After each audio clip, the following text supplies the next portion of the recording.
Erik ten Hag wanted a new forward. He's got a new forward. This guy has bags of potential. Lots of the biggest clubs in Europe were trying to sign him, including PSG. Now, assuming his medical has gone well, no reason to doubt that, he will sign a United contract. It will be 5 years plus the option of an extra year. And then it will be up to United to decide how and when they're going to announce his signing. It'll be up to them and their social media team. In the modern age, clubs like to make a big deal when it comes to announcing a new signings, especially on social media. It'll be interesting to see whether they announce it to coincide with one of their two friendlies this weekend. They've got two friendlies at Old Trafford. In the past couple of seasons, they've tended to do that. I think when they announced Raphael Varane's signing, it was just before the first league game of the season against Leeds United, and last season Casemiro's signing, that was done before a game as well. But it's up to United, and once the medical has all been passed, once the contracts are signed, it will be announced. But it's basically a done deal. If he fulfills all conditions, he's going to cost United £72 million.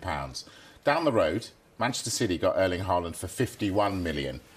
Is Højlund that good? That's a good question. I think it's unfair to compare him with Erling Haaland, but having said that, he's going to have to get used to the comparisons because he's playing for one of the biggest clubs in the world now, Manchester United, and just down the road, the best team in the world at the moment, Manchester City, and they've got arguably the best striker in the world. Now, you're right to say Erling Haaland was cheaper, around £20 million cheaper, but you've got to be fair, he did have a release clause in his contract. If he didn't have that release clause, he would have cost a lot more.